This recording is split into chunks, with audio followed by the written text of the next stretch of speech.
Bismillahirrahmanirrahim. Wal maqalatul hadiyatu wal ishruna an Ali radhiyallahu anhu wa karrama wajhahu. Dewe ngeten pun indallahi khairan nas wa kun indan nasi syarran nas. Kun ana sira indallahi mugi Allah khairun nas iku dadi api-api manusia. Wa kun ana sira indan nafsi menurut urutan nafsu, urutan keinginan iku syarron nasi wa la dirasa bermanfaat, jangan lupa padahal kau mengkono-mengkono kabeh ta al-mazkur min kaunika khairon nasi indallah iku kama qala sayyidi asyabul qadir al-jilani qaddasa sirra. Ngeten carane berpikir idala kita nalikane ketemu sira ahad den ing suci minan nasi saking manusa ora eta mengko ningali sira al-fadla ing keutamaan lagu kedue ahad ale kang alano ing atase sira. Kamu ketemu siapa saja harus berpikir dia lebih baik ketimbang Anda. Watakuru lan ucap sira asa menawa kaya kunayen to ana sapa wong utawa ana sapa ahad. Inta wa mugi Allah khairan wa apik mini timbang ingsun wa arfa lan luwih dhuwur.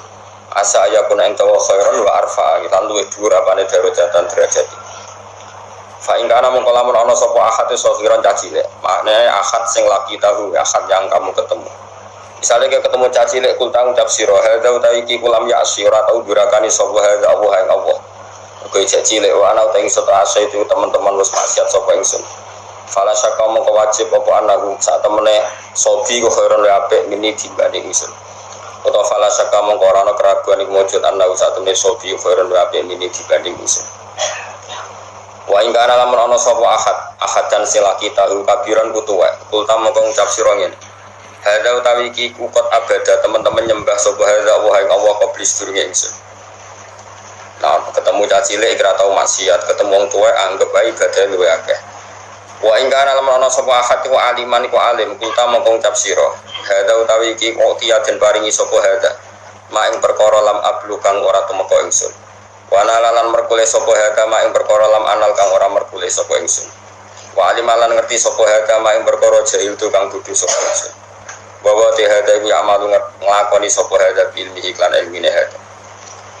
Wa ing kana lam ana sapa ahad iku jahilan sing bodho kulta mongko ngucap sira ngene. Hadza utaiki wa aso durakani sapa hadza wa ing Allah bijalan mergo bodho. Wa ana halu ta ingsun aso itu durakani ingsun wa Allah ilmi kang ngerti. Ketika orang bodho maksiat kowe muni hadza aso wa bijalan iki maksiat mergo bodho. Wa ana aso itu ilmi. Wa ana ta ingsun aso itu durakani ingsun wa Allah ilmi kang ilmu. Tawala adri lan orang ngerti sapa ingsun bima klan perkara yuftamu kang den pungkasna apa mali kedhe ingsun. Au bima klan perkara yuftamu kang den pungkasna apa malahu kedhe ahad. Oh kita tidak tahu dia berakhirnya kayak apa. Wa ing kana lamun ana sapa ahadan sing laki tahu kafiran ku kafir. Kulta moko ngucap sira la adri orang ngerti ingsun. Asa menawa-menawa iku ayustima yen to Islam sapa ahad. Sapa kafir asa menawa-menawa ayustima yen to Islam sapa kafir. Fayuftamu qad den pungkasi sapa lahu kedhe kafir di khairil amal iklan api-api amal. Fayuftamu mongko den pungkasi sapa lahu kedhe kafir di khairil amal iklan api-api amal. Wa salam menawa-menawa anak fura ento kafir sapa ingsun. Fayuftamu mongko den pungkasi sapa li kedhe ingsun bisuil amali kelawan ele-ele amal.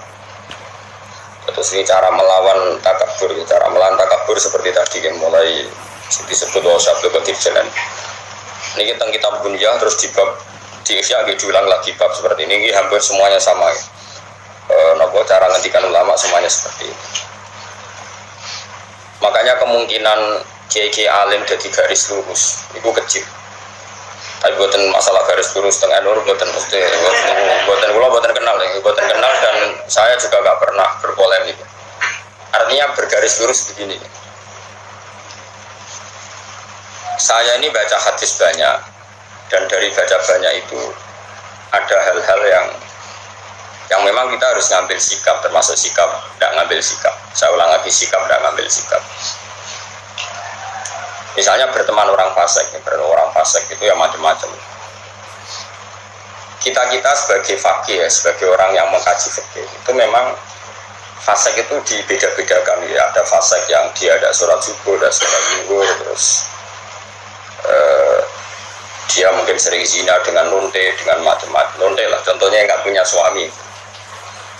Ini fasik masih kategori fasik pasif, artinya dia fasik tapi hak adamnya masih rendah. ini boleh kamu nggak bersikap tegas. Tapi kalau faseknya itu menzinai istrinya orang, faseknya itu menculik anak-anak atau membunuh orang, atau fasek mencuri harta orang, ini tentu kita harus tegas, meskipun tanpa menvonis orangnya, tapi hukuman perilakunya harus tegas. Saya ulang lagi, jangan karena kitab ini kitab Nasihatul Ibad ini kan ya pas tepaan saja beliau ngendikan tentang haramnya takabur dan cara mendidik takabur itu begitu. Setiap orang dipandang lebih baik. Saya ulang lagi, setiap orang dipandang lebih baik. Tapi masalah kita secara fikih adalah bahwa orang itu punya kewajiban. Di antara kewajiban itu nahi mungkar. Dalam tema-tema seperti ini mungkin orang-orang yang garis lurus, orang-orang yang mungkin di ormas-ormas keras lebih baik. Caranya gimana? Tadi kita milah-milah sesuatu yang efeknya itu muta'adiyah, sesuatunya itu efeknya kemana-mana. Misalnya begini, ini rungono tenan, awas nak salah rokok. Begini misalnya, Rasulullah itu pernah ngendikan gini, dosa paling besar itu apa? Nah, pertama jawab al-isyraq billah, syirik. Dua, qatlun nafsi, membunuh. Tiga, antuzaniyat bihalilati jarik, menzinai istri tetangga kamu, atau umumnya istrinya orang lain. Sehingga dalam Islam tidak ada orang membunuh orang lain terus kemudian ditakwil. Jangan-jangan punya motif yang positif, tidak bisa, ini kriminal loh. Makanya jangan sembarangan kamu bilang misalnya kita harus berbaik-baik orang fasik, bisa saja nanti husnul khotimah. Fasik yang mana? Urusan husnul khotimah itu urusan Tuhan. Tapi kalau fasiknya ini dengan cara yang muta'adiyah, yang efeknya itu merugikan orang lain, kowe iso nyabari orang yang menculik anak kamu, yang menculik istri kamu, tapi kamu bisa mensabari orang yang nggak pernah sholat subuh. Seorang lagi, kowe iso kan nyabari orang nggak sholat subuh, nggak sholat duhur, bisa kan? Tapi nak menculik istri kamu, anak kamu, tidak bisa. Syariat pun mengatakan tidak bisa. Orang membunuh orang lain ada kisos. Orang menzina setelah kawin ada rajam. Bahkan orang yang menculik, menggarong dan membunuh itu nggak boleh langsung dibunuh. Itu ada yang dicongkel matanya, yang disalib macam-macam. Harus keras hukumannya dalam hukum Islam. Makanya nggak boleh ngaji satu kitab hanya karena satu kitab terus kita ngaji terus tawadhu. Ambil uang sing mateni bojomu ya tawadhu. Ambil gendeng jeneng orang tawadhu tapi kok. Jelas ayat ini innama jazaa'ul ladzina yuharibuna Allaha wa rasulahu wa yas'auna fil ardi fasadan ayyuqtalu aw yusallabu, bukan sekedar dibunuh tapi apa? Disalib. Au tuqatta'a aydihim wa arjuluhum min khilafin aw yunfau minal ard. Sebelum disalib tangan kanannya misalnya dipotong, tangan kirinya dipotong, atau selang-seling tangan kirinya dipotong, tangan kanannya dipotong. Au tuqatta'a aydihim wa arjuluhum min khilafin. Khilaf itu di apa? Diselang-seling. Itu hukumannya keras sekali. Itu juga misalnya maling yang melebihi rubu dinar. Meskipun kita tidak bisa melakukan hukum itu karena kita di negara Pancasila, itu nggak masalah, kita tidak melakukan itu. Tapi kita tahu kadar emosinya Allah, kadar dukanya Allah, kadar dukanya Allah dan Rasul. Saya ulang lagi ya, saya pernah ngomong ini, matur ini di depan kiai-kiai kajian. Jadi begini, maksud saya kenapa saya cerita ini. Kemarin saya juga pas hari apa ya, tanggal Kamis itu kan tanggal 1 Muharram, berarti Rebu. Kemarin Rebu saya ada acara aswaja di Tayu dengan Bu Zofur, terus saya habis itu ngajar Mahat Ali di pondoknya Mbak Sahal. Saya ngomong begini, hukum itu kamu tidak harus bisa melakukan, karena untuk mengeksekusi kotil, misalnya pembunuh itu butuh hukum negara. Dalam konteks ini negara Islam, kamu nggak boleh misalnya sama pembunuh anak kamu langsung membalas apa? Membunuh tanpa hukum apa? Lewat hukum negara, memang aturannya gitu. Semua sahabat dulu nggak pernah langsung membunuh pembunuh ayahnya, tapi matur Nabi dan lewat pengadilan, lewat keputusan negara. Itu juga orang zina nggak langsung dibunuh, tapi lewat Nabi dan terserah Nabi memberi hukuman apa. Tapi hukum pokoknya boleh dirajam. Itu aja saya katakan boleh. Kenapa? Berkali-kali orang ngaku zina sama Nabi pokoknya nangi pitok, kok nangkui ngambung tok. Dan beberapa kali disarankan juga halla satarta. Mbok ya kamu tidak usah apa? Bilang, kamu tidak usah ngomong. Jadi tidak langsung dirajam tapi sekian dikasih. Nah, sehingga terus karena Nabi dulu menyarankan istitar, gak usah ngaku, akhirnya serang aku kakian nanti saya bukan. Karena memang dulu prosesnya juga dipenging nopo. Aku. Saya kira usah dipenging wis serang aku kabeh. Makanya saya bilang rajam itu tidak wajib juga, hukumnya begitu. Tapi zaman Nabi pun banyak yang ketika lapor pernah zina sama Abu Bakar, sama Umar disarankan halal satar tahu bidelik, mana nih boyau kamu itu istitar, tapi kemudian Anda tobat. Ini penting ya, saya ulang lagi, ini penting sekali. Karena kalau kamu berdalih negara Indonesia itu tauhid, tidak ada rajam, tidak ada qat'us sariqah, tidak ada macam-macam. Pertanyaannya itu begini loh, setelah hukum rajam tidak ada, hukum qisas sama pembunuh tidak ada. Setidaknya kalau kamu tahu hukumnya qatilun nafsi itu qisas, kamu tahu tingkat murkanya Allah. Kalau kamu tahu tingkat murkanya Allah, misalnya di qisas nggak ada, kemudian negara modern dihukum seumur hidup, kamu harus setuju. Tapi dihukum seumur hidup ini kamu bukan setuju karena itu pengganti qisas. Saya ulang lagi, pengganti apa? Enggak, tapi kamu harus setuju biaya pantas wong dolim itu dapat hukuman. Ya pantas wong dolim itu dapat. Tapi kamu tetap harus yakin kalau qisas lebih baik ketimbang hukum seumur hidup. Tapi jangan lalu kalau tidak qisas terus nggak usah sama sekali. Jangan, itu wong mutung. Napa? Wong napa? Mutung. Dalam kaidah fikih tidak boleh seperti itu. Jadi malah yudroku kullu, la yudroku kullu. Kalau tidak bisa ideal ya jangan sama sekali. Guling-gilingan, nah orang yang berbuat dolim lahum fid dunya khizyun, di dunianya harus dapat kehinaan. Hanya ada orang jadi lonte karena ini negara modern, demokratis, nggak ada hukumannya, itu urusan hak asasi manusia. Apalagi dia tidak punya suami. Oke, itu urusannya. Tapi kemudian delalah tonggo-tonggo ini nyebut lonte, sundel, WTS, terus maling, copet, germo, kok sing elek-elek lah. Cara orang nganggur ya sampah masyarakat, gentos, macam-macam lah. Itu meskipun kita yang kiai, saya ulang lagi, kita yang kiai kan bobo soleh tenan memang nak ngomong terukur manane sing ngomong lonte akeh sekene bobo menang sehingga kita kecelok cangkem apik. Mas oke bobo soleh, kamu harus kuat ilmunya, itu bagus ketika masyarakat menvonis itu lonte, sundel, maling, copet, gendut. Karena ciri utama kesalahan adalah ketika Allah lahum fid dunya khizyun, di dunianya juga harus hina, termasuk dengan penamaan yang meskipun orang tertentu karena dia kiai atau sufi gak perlu melok kecangkeman se ekstrim itu. Tapi biarkan kalau Allah bikin hukum seperti itu, karena ciri utama kesalahan adalah lahum fid dunya khizyun. Kalau salah itu dimaki. Ini penting kalau aturakan, kata ngedikane Kanjeng Nabi, Allah itu akan mencabut barokahnya bumi jika orang dolim tidak dikatakan dia dolim. Karena nanti kalau salah istilah, misalnya satu kampung itu orangnya beretika semua, khusyuk kabeh, meneng kabeh, somongane apik kabeh. Ono wong lonte jare boten derek-derek, ono copet jare niku boten copet nih, niku tiang kreatif sing gawe. Ono lonte jare, wah niku tiang laris. Wah yo repot. Jadi lonte laris, jadi niku tiang laris. Dari orang kaya dhisik ana ide lonte dibasakno wanita harapan. Wah yo dadi repot. Makanya saya pernah bersaksi betul, ini saya berhadapan-hadapan. Ada orang yang aid karena free sex ya, bukan aid karena kecelakaan bekasnya jarum atau bekasnya gigitan atau apa, pokoknya karena benar-benar free sex ya, seks bebas ngawur. Ada dokter itu konsultasi sama ulama. Kemudian saya pas di situ ada beberapa ulama, ada beberapa kiai pas itu. Si dokter tadi orangnya sangat nasionalis ya, dia ada kepati mikir lah pentingnya agama. Dia tanya, Pak Kiai sekarang kedokteran baru nyari obatnya aid gini-gini dan kita ikut terlibat penelitian gini. Dia bangga sekali menceritakan ikhtiar untuk mencari obatnya aid.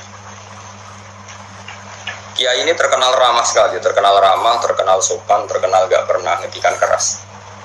Tapi di luar dugaan saya pun tidak pernah menduga kalau Kiai tadi jawabnya gini, wong zina sakarepe dhewe wong maksiat, pangeran kepen ngukum sampean kepen ngobati. Kono nak sampean kepen nantang kersane pangeran.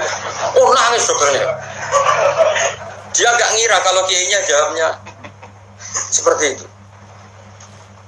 Sama orang copet itu kan merugikan orang banyak, gawa bojone wong zina merugikan orang banyak. Kemudian masyarakat kita sudah menghukum dia sundel, dia copet, tak menotobat. Setidaknya ini gak jadi karakter yang dimaklumi. Kalau perilaku ini dimaklumi kan malah repot kita. Anak kita zina tidak merasa salah, istri kita, saudara kita, karena merasa di situ nggak diperlakukan secara sinis. Barokahnya diperlakukan secara sinis kan lumayan ada ketakutan, paham ya? Paham ya? Nah seperti ini ya biarin Allah bikin hukum lahum fid dunya khizyun, di dunianya pasti ada unsur hina, entah kadarnya gimana itu terserah pangeran. Terserah pangeran. Misalnya kalau orang bodoh jadi imam, motornya surat silah di Fatihah, terus dikeluarkan dari masjid, was bodoh jadi imam keben. Nak rata wono kejadian itu sok bodoh-bodoh pede, terus imami nyanyi Indonesia Raya kan yo repot. Paham? Jadi kita ini harus mikir juga. Mergo masyhur gitu.